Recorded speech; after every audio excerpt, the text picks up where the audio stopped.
we just came back from our vacation in the Philippines, and it refreshed me.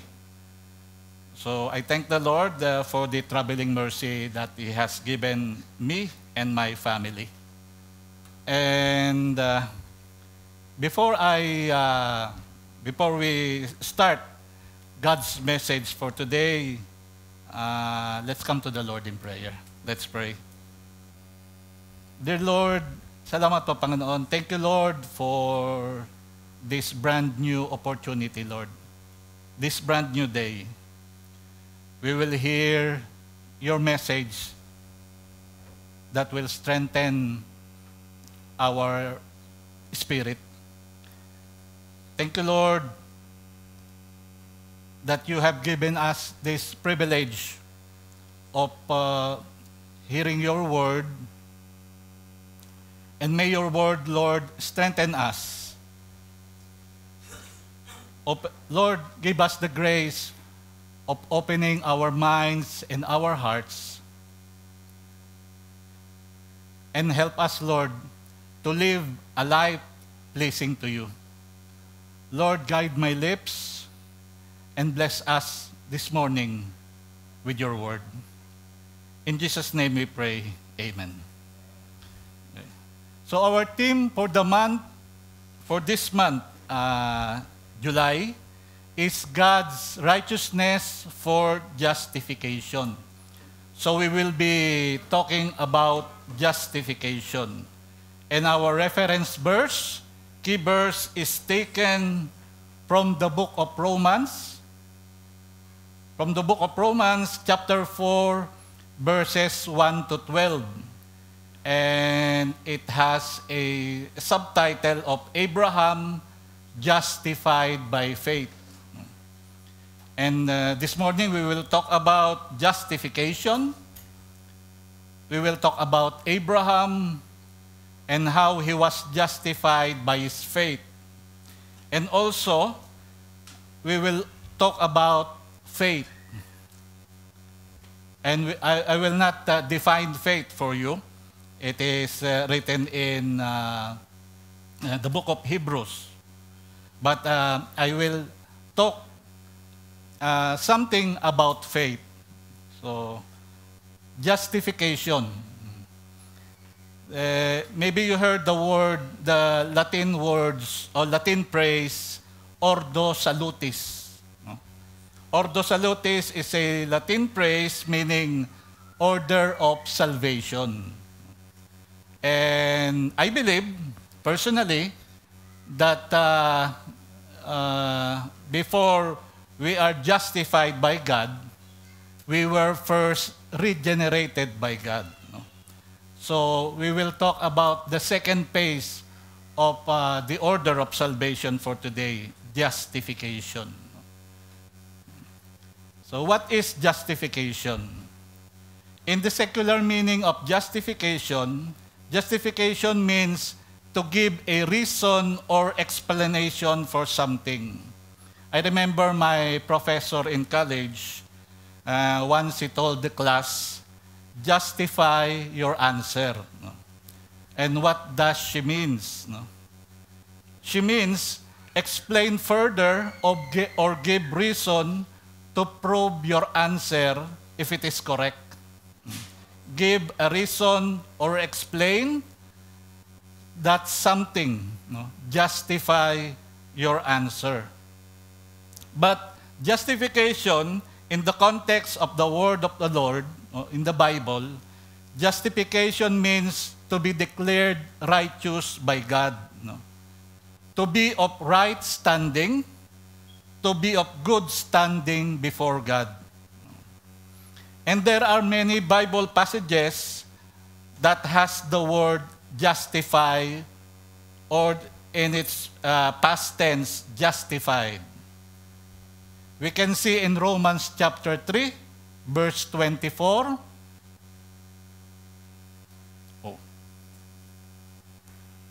We can see in Romans chapter 3,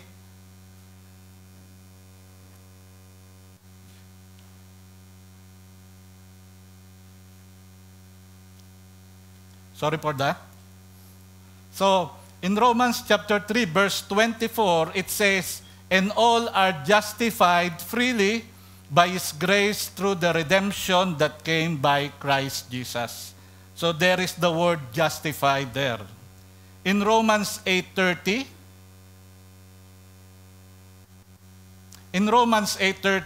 it says, "And this whom He predestined, He also called. And this whom He called, He also justified." And in Galatians chapter 2, verse 16, the word justified is repeated 3 times. It says there, "Yet we know that a person is not justified by the works of the law, but through faith in Jesus Christ. So we have believed in Christ Jesus," in order to be justified by faith in Christ and not by the works of the law. Because the works of the law, no one will be justified. So the word justified there was repeated 3 times. Justification, as in the order of our salvation, is the second phase in the life of a Christian. Justification is solely an act of God. Man has no participation in it. And God's grace, not human effort, is the ultimate source of justification. So when God justifies us, He does 2 things for us. First, He forgives the believer. He forgives us. And second, He imputes Christ's righteousness to the believer. And secondly, justification prove that God's actions are righteous.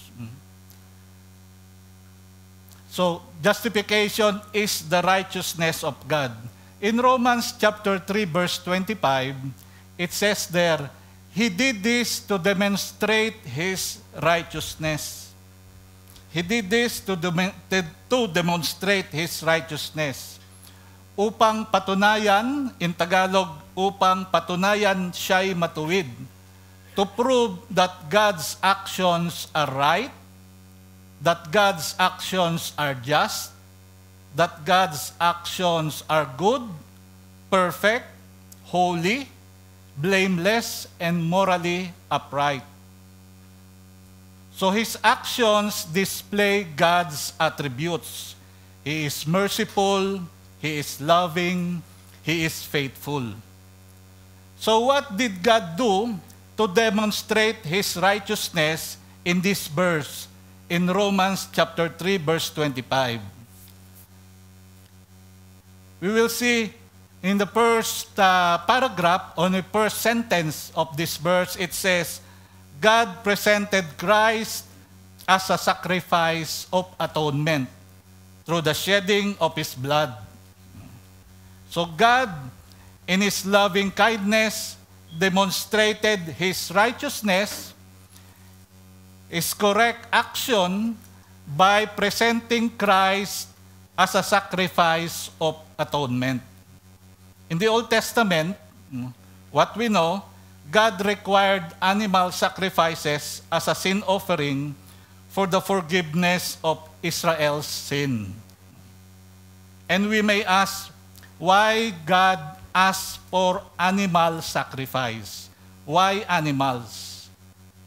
And some commented, animals did no wrong. Why they are being sacrificed? And that is precisely the point. Animals did no wrong, but they died in place of the one performing the sacrifice. In the same way, Jesus Christ did no wrong, but gave Himself up and died in our place. To atone, a sacrifice of atonement means to atone. And to atone in Tagalog is magbayad sala. to pay the price of one's sins. In Corinthians chapter 5, verse 21, it says, God made him who had no sin to be sin for us, so that in him we might become the righteousness of God. Ang ating Panginoon, siya ay nagbayad sa atin. He paid the price of our sins.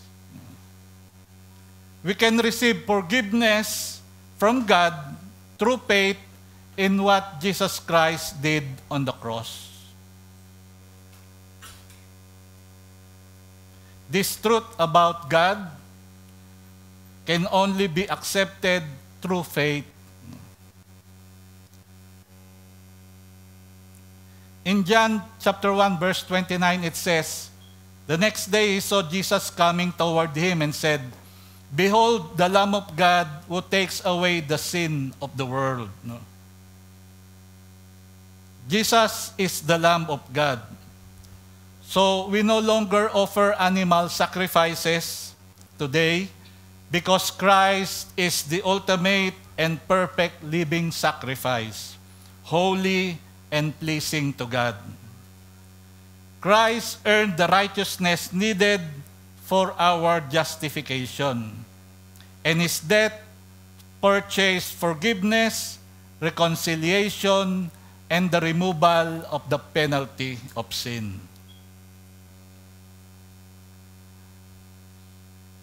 I would like to talk about the imputation of Christ's righteousness.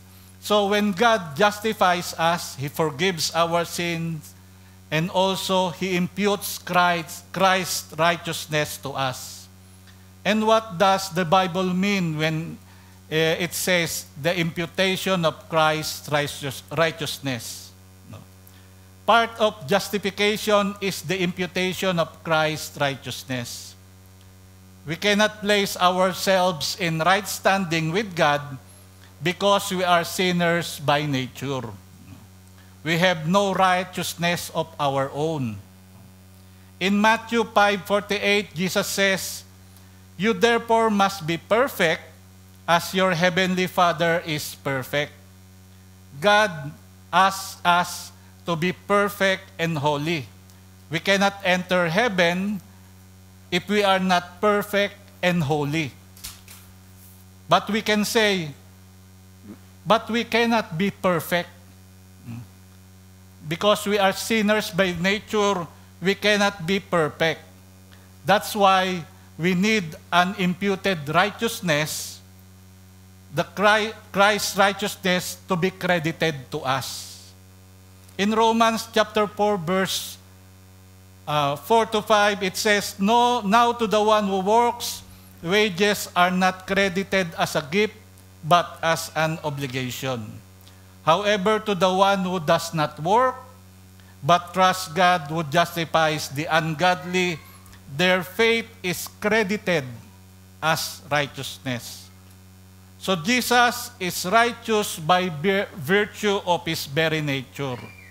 And in Romans chapter 3, verse 22, it says, the righteousness of God through faith in Jesus Christ for all who believe. No? For there is no distinction. Righteousness is given to all who believe. And this is the imputation, no? The giving of Christ's righteousness to sinners. I would like to illustrate the imputation of Christ's righteousness in terms of credit cards. You know, when you use your credit cards, no, the issuer of the card, usually the bank, uses its own money to pay for our purchases. Siguro tayo, pag nag-use tayo, paano nababayaran yon? It uses the bank's money for our purchases. So when you purchase a sofa or an appliance, bank pays the seller, and we will pay the bank later. No? So the debt, the utang or the debt we incurred, we owe the bank, is credited to our account. In the same way, Christ paid our debt, the penalty, the price of our sins, and Christ's righteousness, or Christ's deed, pays the debt with His life. So God credited Christ's righteousness to us. So the imputation or the crediting of Christ's righteousness is like a credit card. We are credited by Christ's righteous deed because He is the one who paid the price for the penalty of our sin. And one last thing about justification, it is a monergistic work of God, meaning God is the sole agent in bringing about justification of the believer, and it is to be received by faith. So justification is an act of God declaring a believer righteous. And when God declares us righteous, He also forgiven us our sins. And then He imputed righteousness of Christ to us. He credited Christ's righteous deed to us. So, we can now enter heaven because we are credited by righteousness. So that is justification. Now, about Abraham. Abraham is a man the same as anybody else. Abraham is also a sinner. And what does I mean with that? There are many things, there are many times in the life of Abraham when he sins before God. I remember Abraham, when he was with King Abimelech, he told King Abimelech that Sarah is his sister. That Sarah, his wife, is his sister. Abraham committed a sin of omission. He did not told Abimelech that Sarah is his wife. But really, Sarah is Abraham's half-sister. But Abraham omitted this another truth about Sarah, that Sarah is his wife. But he told King Abimelech that Sarah is his sister for the fear of his life. That's why Abraham lied to Abimelech. And also, Abraham became impatient with God's promises. God promised Abraham that he will have a son. But him and Sarah were advanced in age. And that's why Abraham became impatient, and he agreed with his wife's proposition to have his, what's the name of his, Hagar. Yeah. So Hagar, Abraham agreed with his wife's proposition to lie down with Hagar. So Abraham and Hagar have a son who is Ismael. So Abraham is just like us. Is the same as we are. He is a sinner. But also in the life of Abraham, he also demonstrated a great faith. He was asked by God to leave his place and his family and go to the land where God will tell him to go. Abraham is in a place where he considered it his comfort zone. And also, Abraham is in a place where his relatives and his loved ones are with him. But when God asked him to leave his place, he immediately obeyed what God has instructed him. He also demonstrated the faith when God asked him to sacrifice his son Isaac. You know, he waited for many years to have a son, and then one day God asked him, go to a place and offer your son to Isaac. But you know, Abraham did not ask God. He did not ask the Lord, Lord, are you sure? You're telling me to offer my son Isaac, whom I love, to be sacrificed? He did not ask God about it. But so when God asked him to go and offer his son Isaac, he immediately go and did not ask God anything about his instructions. So Abraham demonstrated a great faith during his lifetime. So how was Abraham justified before God? Romans 4 verses 1 to 3, it says, what then shall we say that Abraham, our forefather, according to the flesh, discovered in this matter? If in fact Abraham was justified by works, he had something to boast about, but not before God. And what does the scripture say? Abraham believed God, and it was credited to him as righteousness. So the example of Abraham makes it clear that justification in the Old Testament is identical with the justification in the New Testament. So we will be justified before God by having our faith in God. Abraham was justified because of his faith. And what is true faith? Matthew 7 verses 21, it says, not everyone who says to me, Lord, Lord, will enter the kingdom of heaven, but only the one who does the will of my Father who is in heaven. This verse shatters the illusion that merely calling ourselves a Christian is enough. A lot of people regularly going to church, holding Bibles, singing worship songs with lifted hands, yet are spiritually dead.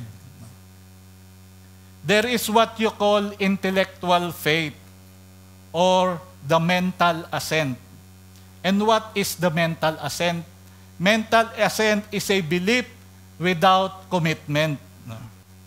You agree with what I'm saying to you now. And when you say amen, that is a mental assent. You hear the truths about God, and you say amen, that is mental assent. You agree with me.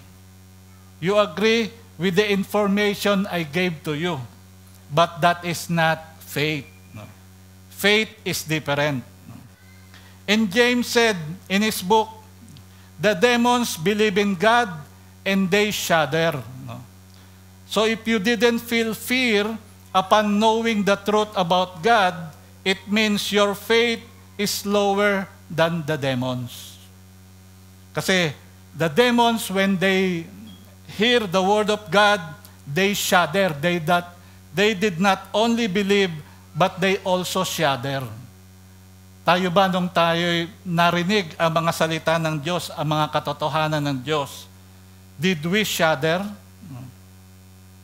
So this means the faith of the demons is greater than us. So Abraham's faith, he not only believes, but he acted upon it. A true believer is a doer of the word and not a hearer only. Kaya nga po, sabi sa Matthew 7:21, only those who does the will of my Father in heaven. Calling calling our Lord, Lord, Lord, is not enough. It is not faith. It is faith when you do something, when you act upon it, when the belief of yours, you acted upon it. That is faith. And when we do the will of the Lord, then that is faith. You know, there are many instances in the Bible where God evaluates our faith. In Mark chapter 4, verses 35 to 41, when Jesus calms a storm, He told His disciples, "Do you still have no faith?" And also, in Matthew 6:30, when Jesus told the disciples not to worry, He told them, "You of little faith." And in Matthew chapter 8, verses 5 to 10, regarding the faith of the centurion, Jesus told the centurion, "Truly I tell you, I have not found anyone in Israel with such great faith." In these instances, Jesus evaluates the faith of the people He is talking to. There are people with no faith, there are people with little faith, and there are people with great faith. So, it is not us, the believers, who will judge our brothers and sisters if they have little faith or if they have great faith. It is God who tells us if we have a great faith. So if are you the one busy in the kitchen preparing food? To whom do you dedicate your toil? God knows our heart. God knows our faith. Are you the one leading a Bible study? Or are you the one of the leaders in the church? God can see your faith. Do you have a golden voice for the Lord? Do you play the musical instruments with passion? God sees your heart and He knows your faith. Are you the one who is a subject matter expert when it comes to the concepts of salvation? You can flaunt it, but God can see your faith. Are you the one who prays hard, crying to God with tears rolling down your cheeks? God knows your heart, and He knows your faith. I preach the Word of God to you. God can see the quality of my faith.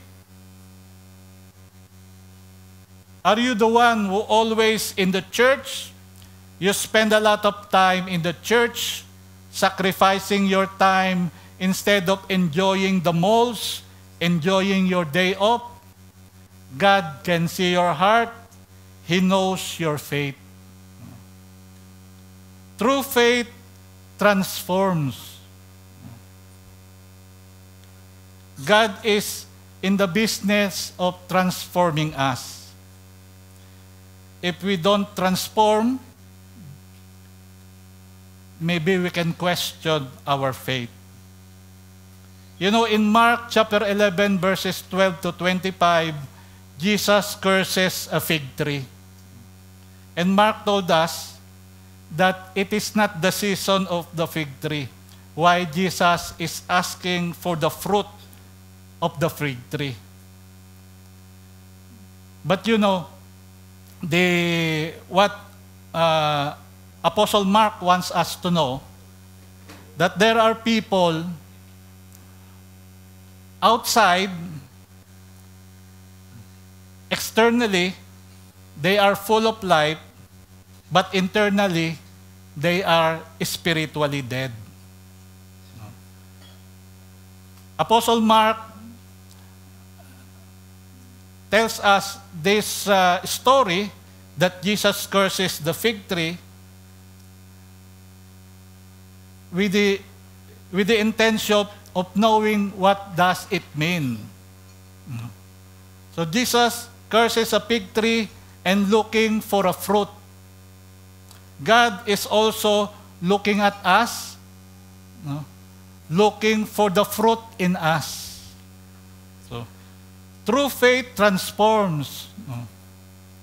So, there should be a transformation in us, and Jesus wants us to have a fruit of the Holy Spirit. So, if the faith that we wanted to show the people does not transform us, it is not true faith. There should be the fruit of the Holy Spirit.